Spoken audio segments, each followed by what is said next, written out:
विषयवस्तुहरू धेरै आएका छन्। कतै गम्भीरतापूर्वक सुन्नुभयो या सुन्नु भएन,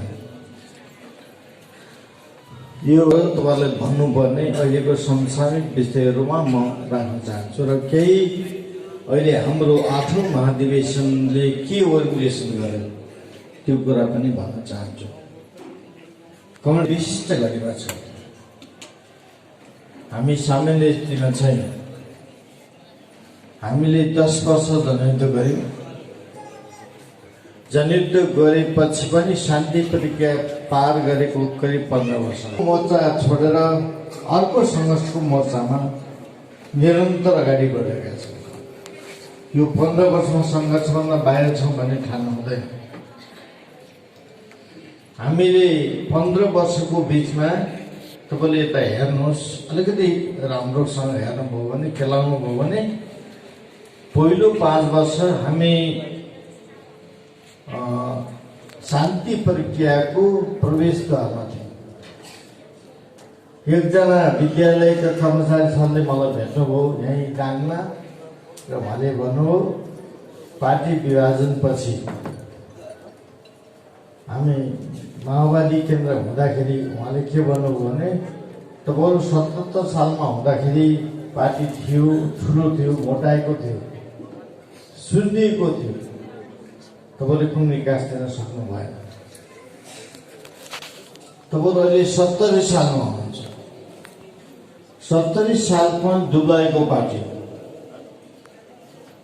र तपाईँहरू 64 सालमा जानुहोस् भन्नुभयो।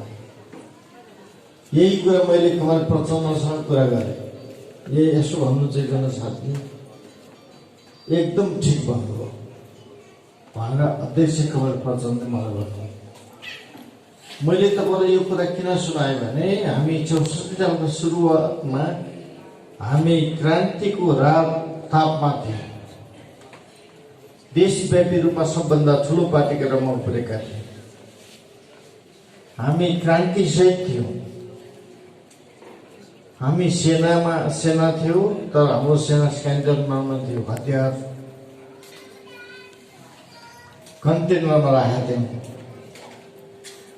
र केही हतियार बाहिरै थिए। जनमुक्ति सेनाको अहिले यहाँ हाम्रो धनबालजी हुनुहुन्छ, राजेशजी,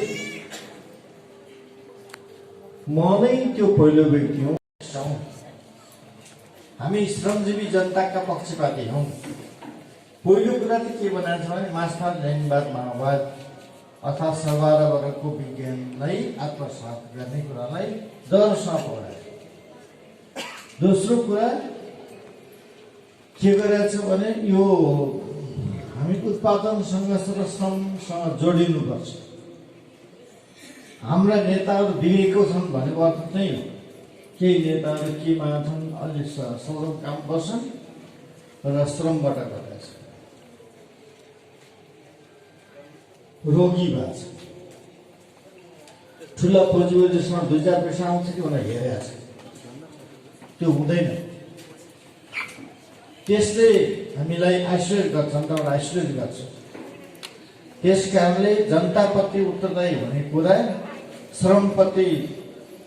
श्रमलाई सम्मान गर्ने कुरा र उत्पादनसँग जोडिने कुरा जरुरी छ। सानो भए पनि तरकारी खेती गर्नुहोस्, कुखुरा पाल्नुहोस्, यसको आफ्नै महत्त्व छ। त्यो त उत्पादन हो, त्यसले केही दिन्छ। हाम्रो भरण पोषण केही गरिरहेको छ। अहिले जनताको आधारभूत जीवन कसरी गुज्रिया होला विचार गर्नुहोस् त। यो कुरालाई अहिले गहिरो घनिष्ठ जनसङ्घमा काम गर्ने कुरा हाम्रो डकुमेन्ट 8औं महाधिवेशनले गरेको छ। अर्को कुरा पनि गरेको छ महाधिवेशनले, समाजवादका उन्मुख, समाजवादको आधार तयार गर्ने, समाजवादलाई बलियो बनाउने, समाजवादबाट पुग्ने हाम्रो पक्षप्रति। समाजवादको साधारण अर्थ के हो एकछिन बुझ्नुहोस्। अहिले एउटा कहावत छ, नेपाली उखान छ, एक थुकी सुकी 1000 थुकी नदी। एक फेरा थुक्यो भने सुक्छ, 1000 पटक थुप्रै नदी हुन सक्छ। समाजवाद त्यही हो। हामीले एक्लै दुक्लै काम गर्दाखेरि त केही गर्न सकिन्छ, तर धेरै मिल्दाखेरि धेरै काम गर्न सकिन्छ।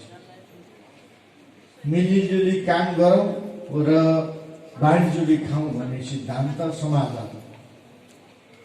म एउटा उदाहरण दिन्छु। एकजना साथी साउदी अरब जानु, उहाँले केही गल्ती गर्नु, गल्ती बापत त्यहाँको सरकारले उहाँलाई डेथ मनी 65 लाख रुपियाँ सजाय तोक्यो, उहाँ जेल पर्यो। 65 लाख तिर्न सक्ने क्षमता हुने कुरा भएन। अनि हाम्रो जनमुक्ति सेनाकै साथी हुनुहुन्थ्यो। अनि हामीले यहाँ सोच्यौँ, नेपाल सरकारलाई भन्यौँ, मैले आफू भने सक्दैन, सम्मानजनक ढङ्गले काम गर्ने, जोडिने र समाजवादका उन्मुख हुने र राष्ट्रिय स्वाधीनताप्रति अडिग रहने, यो हाम्रो मूल ओरिएन्टेसन हो महादेशको। यति भनिसकेपछि म तेस्रो पोइन्टमा आउन चाहन्छु। मैले तेस्रो पोइन्ट तपाईँलाई भन्न खोजेको एउटा कुरा छ। अब अहिले चुनाव छ, आसन अब तपाईँको स्थानीय चुनाव, त्यसपछि अर्को चुनाव छ। चुनावी रणनीतिमा हामी अलि ल्याङफ्याङै छौँ, जान्दैनौँ। हामीभन्दा सिपालु चाहिँ काङ्ग्रेस छ, काङ्ग्रेसभन्दा सिपालु एमाले भाषा छ चुनावसम्मको लागि। हामीलाई चुनाव पाइन्छ, अहिले सङ्घर्षको माध्यम चुनाव हो। जनतासँग जाने, जनतासँग जोड्ने चुनाव हामीले जित्नु पनि पर्छ। त्यसमा अहिले सन्निकट आसन चुनाव हुनाले म तपाईँलाई के भन्न चाहन्छु भने, चुनावमा तपाईँको सिपालु हो। सिपालु चुनावमा सिपालु हुनको निम्ति पहिलो पोइन्ट भनेको तपाईँको जनतातर्फ फर्किनुहोस्।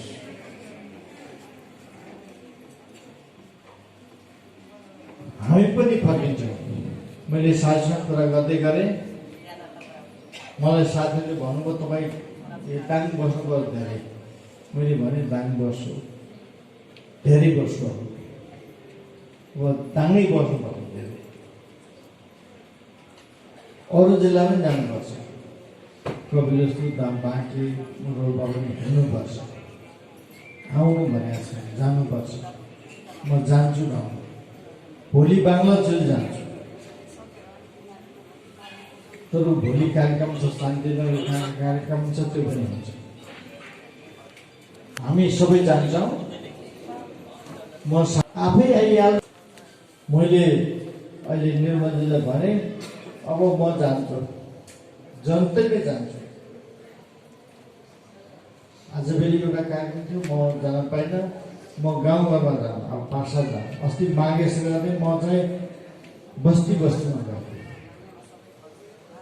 एकजना बस्ती पहिले एकजना साथी के अरे महिला वृद्ध आमा हुनुहुन्थ्यो, उहाँले रोटी ल्याउनु, ढिग्री ल्याउनु र खानुहोस् भन्नु। यति धेरै ल्याउनु छ, हामी सक्दैनौँ, अहिले धेरै खान्छौँ, एउटा खान्छौँ भने उहिले मैले बनाएको भात खान हुने, अहिले धेरै खाँदा भन्नुभयो। अनि 4-5 जना मिलेर खाएँ। कमलहरू अब हामी गयौँ, एकचोटि जनतामा जाउँ। मेरो विशेष अनुरोध छ, जनतामा जानुहोस्। यो पहिलो रणनीति हो। जनतामा घनिष्ठ हुने बित्तिकै जनताले सम्मान गर्छ। गल्ती गर्नुभएको छ, जनताले माफी दिन्छ। गम्भीर गल्ती गर्नुमा सजाय दिन्छ। यो प्रतिक्रिया सजायमा छोडिदिँदैन, जनताले गर्छ जे गरे नि। त्यसमा जनतामा फर्किने एउटा कुरा हो। दोस्रो कुरा, यो अन्य पार्टीको अन्तर्गतमा खेल्नुहोस्, खेल्न सिकाउनुहोस्। उनीहरू खेल्न अलिकति चरो पाउनु हुँदैन, खेल्छ। असन्तोष चाहिँ हुने बित्तिकै भित्र। यो असन्तोषीको पोका मात्र भन्ने होइन। अहिले असन्तोषीको पोका जहाँ जहाँ फर्छन्, म एमाले काङ्ग्रेस पसिरहनु हुन्छ। तपाईँले यो पोख्ने बेला होइन, अहिले एक ढिक्क आउने बेला हो। एमाले कहाँ पर्छ, काङ्ग्रेस कहाँ पर्छ। म तपाईँलाई भन्छु, अहिले विमलजीले भन्नुभयो अरू पार्टी फुटेका छन्, अन्तर्विरोध छ। काङ्ग्रेसभित्र अन्तर्विरोध छ, एमालेभित्र अन्तर्विरोध छ, एमाले त पार्टी फुटेकै छ। अहिले हुवापिटा चाहिँ यदि उति आए त्यसले के असर गर्ने होला छ। केही मान्छे पनि उताबाट यता पनि आइरहेको छ, ख्याल गर्नु, उताबाट यता पनि आइरहेको छ। हाम्रो पार्टीमा अहिले हाम्रो पार्टीलाई 3 जना व्यक्तिलाई वार्ता गर्ने जिम्मा दिएको छ मेरो संयोजकत्वमा। म गिरिराजमणि, कार्यालयका मुख्य श्रीराम ढकाल, मैले 5वटा पार्टीसँग त कुरा गरेर आएको छु। केही समयपछि आउने कुरा, केही मान्छेहरू आउँदैछन्, एमालेबाट, काङ्ग्रेसबाट, अरू पार्टीबाट आउँदैछन्, हाम्रा पनि जाँदैछन्, केही क्षेत्रमा जान्छन्, तर असन्तुष्टिहरू पोख्न जान्छन्। केही समय न्यानो हुन्छ, केही समयपछि पर्ने। पहिले एमालेको गएका मान्छेहरूसित हाम्रो सम्पर्क छ। के गर्ने, अब हामी चाहिँ बिचल ल्याउनु पर्यो, न यता न उता हुन थालेको छ, त्यस्तो स्थिति छ। त्यसमा निराश हुनुपर्ने कुनै कारण छैन। अन्तर्विरोधमा पस्नुहोस्, हाम्रो भन्दा अन्तर्विरोध उता हुन्छ, हाम्रो अन्तर्विरोध छुट्टा हुन्छ। देखिने गरेर तपाईँले त्यो सामाजिक सञ्जाल हेर्नुहुन्छ, हातमा तपाईँको मोबाइल छ। हुन त यो मैले नै गल्ती गरेर जस्तो लाग्छ। 64 सालमा हातमा मोबाइल, घरमा इन्टरनेट भनेको नारा मैले हो। तपाईँको हातमा मोबाइल छ, यो हेर्नुहुन्छ, अनि समाजमा कहिले हाल्नुहुन्छ। मैले भाषण गर्दा हाल्नु विमलजी, रेखाजी, यो सबैको हाल्नुमा हो। अनि उसले थाहा पुग्छ, यहाँ रहेछ। अनि गीत गाउँदाखेरि नेतालाई गाली गर्नु, गाली भन्ने म त्यो सुझाव हो, त्यो पनि हालिन्छ। त्यही त उनले खेल्ने मौका पाउनु त। जनतामा बाँड्नुहोस्, तर दुश्मन नदिनुहोस्। जनतामा राम्रोसँग तपाईँले सेयर गर्नुहोस्, तर दुश्मनलाई नदिनुहोस्। दुश्मन कहाँ पस्नुहोस्, अन्तर्गतमा खेल्नुहोस्। यो दुईटा कारणले चुनाव जितिन्छ। चुनाव जित्ने तरिका यही। म त ऐन यहाँ साथीहरू हुनुहुन्छ, उनीहरू, म त 5 पटक चुनाव जित्छु। म बुढो पनि भइसकेँ। कति चुनाव जित्ने? 2 पटक दाङमा, 2 पटक रोल्पामा, 1 पटक भन्दै। चुनाव जित्नको निमित्त आफ्नो पङ्क्तिलाई सुदृढ गर्ने, त्यसमा पङ्क्तिहरू खेल्ने, यो तरिका। यो तरिका अपनाउनु चुनाव जित्दैन। हाम्रो मात्र घर पर्न हुँदैन, हाम्रो त घर पर्न पर्यो, तर हाम्रो मेन हुँदै पनि दुश्मन घेराउनु छ। यदि तपाईँहरू 10वटा सिट जित्नुहुन्छ भने यहाँ तुलसीपुर गाउँमार्गमा 1900 वडा छन्, 10वटा जित्ने देख्नु भएको छ भने अर्को 9वटा तपाईँ जित्ने पाएको होस्। उम्मेदवार उठाउँदै झगडा नगर्नुहोस्, जसले जित्छ उसलाई उठाउनुहोस्। मैले भन्नुभयो यो राम्रो मान्छेलाई नचिन्ने, हाम्रो आफ्नो मान्छेलाई मात्र चिन्ने, त्यो छोडिदिनु। अनि जसले जित्छ त्यसलाई उठाउनुहोस्, त्यसलाई ल्याउनुहोस्। मैले बिहान एकजना मान्छे घराइमा एकजना मान्छेले भेट्ने इच्छा गरेँ, अनि हाम्रो साथीले रोक्दियो, नभेट्नु। एकजना मान्छे चाहिँ वडा अध्यक्षको टिकट लिने इच्छा व्यक्त गरेर हाम्रो साथीले पनि त्यो मान्छेले वडा अध्यक्षको टिकट लिने, म हो वडा अध्यक्ष भने त्यसले ल्याउनु। ऊ आएपछि वडा जितिन्छ। अब हाम्रो मात्रले वडा जित्दैन, अप्ठ्यारो जस्तो छ। त्यसो गर्नु जरुरी छ।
जाउँला माओवादी केन्द्रलाई जिताउला मतदान केन्द्रमा जाउँला माओवादी केन्द्रलाई जिताउला मतदान केन्द्रमा जाउँला माओवादी केन्द्रलाई जिताउला माओवादी केन्द्रलाई जिताउला। अब यत्रोको मात्र बाँकी छ है, किनभने समय धेरै दिँदैन है।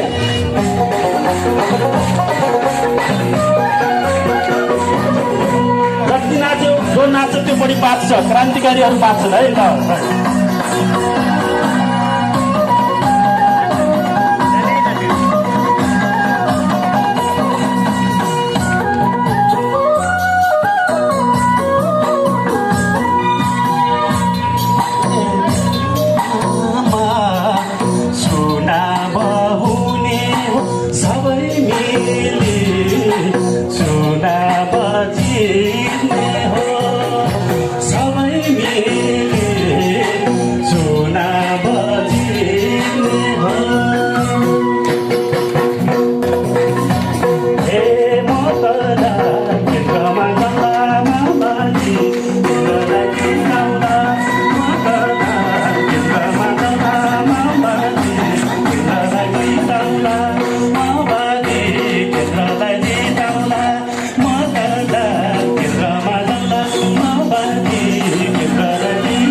थिएन, उसले सकेसम्म उसको धाम उसको प्रक्रिया धारमा ल्याउन चाहन्थ्यो, हामीलाई घुसाउन चाहन्थ्यो। त्यस कारण पहिलो 5 वर्ष हामीलाई कसरी डिस्चार्जिङ गर्ने, पहिले डिस्चार्जिङ उसको ध्यान खर्च भयो। दोस्रो 5 वर्षमा पहिलो 5 वर्षमा राजनैतिक दल छोड्यो। म अमेरिका गएको थिएँ, म तपाईँलाई कुरा भन्छु। अमेरिकामा DFID भन्ने एउटा संस्था छ, त्यहाँ एउटा कुरा भयो, DDR भन्ने फर्मुलाको गए बेला जाँदा SSR DDRको ठाउँमा SSR सेनालाई सुधार गर्ने एउटा बाटो ल्याउन सकिन्छ कि भनेर त्यो फर्मुलाले हामीले स्वीकार गर्यौँ, हामीले DDR स्वीकार गर्यौँ। अनि मैले भन्न खोजेको कुरा के हो भने हामीले डिस्चार्जिङ गरेर सिद्धिन्छ यिनी एजेन्डा बिन बन्छन् भन्यौँ। हामीले शान्तिप्रियको पहिलो 5 वर्ष बितायौँ, सबभन्दा ठुलो पार्टीका रूपमा रह्यो, तर संविधान बन्न दिएन। मैले भन्न खोजेको कुरा पहिलो संविधान सभा हामीले संविधान बनाउन सकेनौँ। हामीले हाम्रो एजेन्डा राखेनौँ, संहिताको एजेन्डा राख्यौँ, गणतन्त्रको एजेन्डा राख्यौँ, हामीले धर्मनिरपेक्षताको एजेन्डा राख्यौँ, हामीले समावेशीको एजेन्डा राख्यौँ, अरू पनि एजेन्डा राख्यौँ, धेरै एजेन्डा राख्यौँ, हामीले जनयुद्धका एजेन्डा राख्यौँ। तर दोस्रो पहिलो संविधान सभाको संविधान बनाउन सकिएन र उनीहरूले हामीलाई त्यसपछि दोस्रो संविधान सभा लागे। दोस्रो संविधान सभा जाँदा उनीहरूले दोस्रो रणनीति अपनाए। त्यो के रणनीति हो भने डिस्चार्जिङ त गरियो, अब यिनलाई डाउनसाइज गर्नुपर्छ। डाउनसाइज गर्न सुरु गरे। नेकपा माओवादी आबद्ध फुट्यो, धेरै टुक्रामा विभाजित भयो। अहिले पनि नेकपा माओवादीको नामबाट आएका धेरै टुक्राहरू छन्। किरण समूह, विप्लव समूह, अनि त्यसपछि गोपाल किराती समूह। गोपाल किराती पनि फुटेर 4 टुक्रा भइसक्यो। अहिले चाहिँ के एउटा आलोक रायमाझी, कर्णबहादुर बुढाथोकी के छ, धेरै छन्। माओवादीहरू धेरै छन्, डाउनसाइज गरे। तर हाम्रो पार्टी माओवादी केन्द्र, जसको नेता प्रचण्ड हुनुहुन्छ, त्यसले आफ्नो एजेन्डा छोडे। हामी दोस्रो संविधान सभामा तेस्रो पार्टी भयो। हामी चुनावमा गयौँ, तेस्रो पार्टी भयो, तर एजेन्डा छोडेन। हामीले गणतन्त्र छोडेन, धर्मनिरपेक्षता छोडेन, समावेशी समानुपातिक छोडेन र हामी लोकतान्त्रिक सङ्घीय नछोडेको हुनाले हामी त्यसमा गयौँ र अन्ततः संविधान बन्यो। त्यो संविधान बनिसकेपछि, एजेन्डा सहितको संविधान बनेपछि मैले भन्न खोजेको कुरा, यो संविधान कसैलाई अपच भयो, कसैलाई पच्दैन। दक्षिण एसियामा तपाईँले हेर्दै जानुहोस्, जनयुद्धका सबै एजेन्डा सम्बोधन भएको छैन। तर यो एजेन्डा जे राजनैतिक एजेन्डा हो जसमा संविधानमा उल्लेख गरिएको छ, यो एजेन्डामा सबभन्दा अगाडि बढेर हामीले यो संविधान लेख्यौँ। संविधानमा यो पनि लेख्यौँ संवादवाद उन्मुख भन्ने कुरा पनि लेख्यौँ, आर्थिक रूपले संवादवाद उन्मुख बाटो भनेर पनि लेख्यौँ। दक्षिण एसियामा सबभन्दा प्रगतिशील संविधान हो र हाम्रा छिमेकीहरूलाई असह्य भयो। अहिले पनि त्यही रणनीति छ, यो संविधान उल्टाउने। अगाडि कमल रेखाले भन्नु संविधान सङ्घीय लोकतान्त्रिक संविधान सङ्घीय लोकतान्त्रिक अनुसन्धान तपाईँ पल्टाउनु सकिन्छ कि भन्ने कोसिस छ। यो दोस्रो कार्यकालमा यो रणनीति अपना साम्राज्यवादले प्रतिक्रियावादी। तेस्रो कार्यकालमा अब हामीलाई सिद्धान्त नेकपा माओवादीले एकै पार्ने घेराल्ने भइराखेको छ। अहिले सामाजिक सञ्जालमा हेर्नुभयो भने माओवादीका विरुद्धमा, कम्युनिस्ट प्रचण्डका विरुद्धमा, नेताहरूका विरुद्धमा कसरी खुलाउन सकिन्छ त्यो डिजाइनमा भइरहेको छ। त्यो कुनै एउटा घटना होइन, असन्तुष्टिहरूलाई लिएर उनीहरू भित्र बस्छ। एमालेको नाममा होस्, काङ्ग्रेसको नाममा होस्, अरू कसैको नाममा होस्, हामीलाई ह्युमिलिटिङ गर्ने। त्यस कारणले म तपाईँलाई कमान्डरलाई ध्यान दिन चाहन्छु, माओवादी जनयुद्ध 10 वर्ष चल्न होइन, उस्तै गर्न सकिँदैन। तर हामी सङ्घर्षबाट टाढा भएका छैनौँ। यो परिस्थितिमा पार्टीले जटिल छ, अलि गम्भीर खालको सामान्य प्रकृतिको छैन। जे निर्णय गरिदिएको छ पार्टीको, अहिले हामी पार्टीभित्र असन्तुष्ट जाहेर गरेर हामी कुनै अर्को पार्टीलाई खुसी पारेर सन्चो हुनेवाला छैन। मैले केही मान्छेहरू एमाले प्रवेश गरेको कुरा सुनेको छु, त्यो सुनेर हामीलाई प्रभाव पार्दैन। मैले अहिले यहाँ आउँदै गरेँ, आजभन्दा 40 वर्ष अगाडि म 63 वर्षको भएँ, तर 40 वर्ष अगाडि म एक्लै थिएँ माओवादी। मेरो घरमा मैले परिवारलाई नै भन्दाखेरि अहिले एरिका छ एउटा नगरपालिका। मलाई राजा विरोधी भयो भनेर मेरो बाले काङ्ग्रेससित गुहार मागेर यो राजा विरोधी भयो, यसलाई ठेगान लाउनु पर्यो भन्ने अवस्था हो। म बासित पनि सङ्घर्ष गरेँ। अहिले यतिका छौँ एउटा नगरपालिकामा, हामी आत्तिनुपर्ने कुरा छैन। परिस्थिति साम्राज्यवादले आफ्नो काममा ल्याउन खोजेको छ, हामी आत्तिने पक्षमा छैन। त्यस कारण म तपाईँलाई के भन्छु भने यसको माओवादी औषधि के हो? हाम्रो 8औं महाधिवेशन भयो, 8औं महाधिवेशन एउटा अचुक औषध दिएको छ। अब तपाईँहरू जनतामा अगाडि केही कमरले गीतको माध्यमबाट होस् अथवा अरू कुनै माध्यमबाट भन्नु बिग्रिया छ, नेताहरू बिग्रिया हो, नेताहरू बिग्रिया, हामी बिग्रिया छ, तपाईँहरू पनि बिग्नु भएको छ।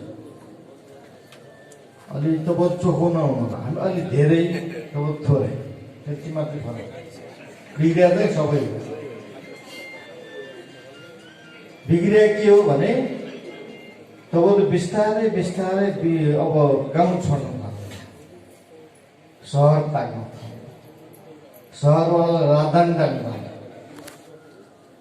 गाउँ गएर बेच्न थाल्नु, खेतीपाती गर्ने कुरा छोड्न थाल्नु, श्रम गर्ने कुरा काम गरेर खानुपर्छ भने छोड्न थाल्नु। खेत बाँझै भए पनि केही गरेर कताबाट पैसा आउँछ कि दलाली गरेर 2-4 पैसा आउँछ कि भनेर हेर्न थाल्नु। यो बिग्रेको बाटोलाई सपार्न जरुरी छ। हामी फर्किन्छौँ, हामी फर्किने पक्षमै छौँ। मेरो 3 ठाउँमा बस्ने ठाउँ छ। रोल्पा मेरो घर छ, दाङ मेरो घर छ, अनि काठमाडौँमा डेरा छ। रोल्पा अहिले घर पुरानो शैलीको घर छ अनि पढ्नु पर्यो, आराम गर्नु पर्यो, अलि समीक्षा गर्नु पर्यो भने रोल्पा जान्छु। अलि टेन्सन भयो भने रोल्पा जान्छु। त्यहाँ अलिकति रिफ्रेस हुन्छ। जनताको सेवा गर्नु पर्ने दाङ जान्छु। दाङमा तपाईँसँग भेटघाट हुन्छ, कुराकानी हुन्छ अनि समस्याहरू आउँछन्, समस्याहरू हल गर्न गरिन्छ, नगर्ने अब फेरि थाँती जान्छ। षड्यन्त्र खानु पर्यो वा गर्नु पर्यो भने काठमाडौँ जान्छु। काठमाडौँ षड्यन्त्र गर्ने ठाउँ। हामी पार्टीका सबैले यो उद्घोष गरेका छौँ। 8औं महाधिवेशन उद्घोष हो कि जनसम्बन्ध कायम गरौँ। फेरि हामी बाँच्ने तरिका त्यही हो, जनयुद्ध गरेको त्यही हो। हामीले जनयुद्ध कुनै अरू बाह्य शक्तिका ताकतको भरमा गरेका होइन, काङ्ग्रेस एमालेसँग मिलेर गरे होइन, अमेरिका भारतसँग मिलेर चीनसँग मिलेर गरे होइन, जनताको ताकतले गरे, मौसमी चन्दा उठाएर गरेको हो, रगतले साथेको हो। त्यसकारण एकपटक जनतामा जाऊ। गल्ती भए जनताले बुझिहाल्छ। गल्ती एकछिन माफी गरिदिन्छन् जनताले, अथवा गम्भीर गल्ती छ भने वहीँ सजाय दिन्छ, वहीँ जाउँ। यो महाधिवेशनको यही अचुक औषधि तपाईँले स्वीकार गर्नुपर्छ। हामी मञ्चमा बस्नेहरू सबैले, मैले पनि स्वीकार गर्न तयार छु। हामी जनतामा जाने, श्रममा रमाउने यो कामले मात्रै बच्न सक्छौँ। हामी अमेरिकालाई ताक्ने, काङ्ग्रेसलाई ताक्ने, एमालेलाई ताकेर बच्दैन। केही चिन्ता न्यानो होला, तर दीर्घकालीन रूपले हुँदैन। मैले यो बुझेको छु। काङ्ग्रेस र एमालेसित पनि केही समय त रमाउन सकिन्छ, केही समयपछि फेरि सिद्धाउन। रमाउने त हामी नै हो, हाम्रो कम्ती नै हो। त्यसैले यो गम्भीर परिस्थितिको तपाईँले आत्मसात गर्नु जरुरी छ। हामीले 15 वर्ष अगाडि जे गर्यौँ, गौरवपूर्ण विगतलाई बिर्सन हुँदैन। निकै ठुलो काम गरेका छौँ। 10 वर्ष नेपालको राजस्व पल्टाउने उद्योग गरे हो। अब तपाईँले प्रश्न सोध्नु, यो 10 वर्ष लडाइँ गर्नु पर्थ्यो नि, लडाइँ गर्न सकिएन, सक्दैन थियो। कमान्डर राजेशजी यहीँ हुनुहुन्छ, म तपाईँलाई भन्छु, हामी 35,000 त थिएन। 35,000 त भनियो र हामी त वास्तवमा थोरै थियौँ नि। हामीले ठुल्ठुला कारवाही गऱ्यौँ। जुम्ला, आसाम हान्यौँ, अर्घाखाँची हान्यौँ, घोराई हान्यौँ। हामीले त्यो हान्दाखेरि केही चिज धेरै साथीहरू गुमायो। 50-60 जना साथीहरू ढले, 50 साथीहरू ढले। अनि हामी कहाँ भर्ती हुने क्रम रोकिन थाल्यो। हामी गम्भीर हुनु परेको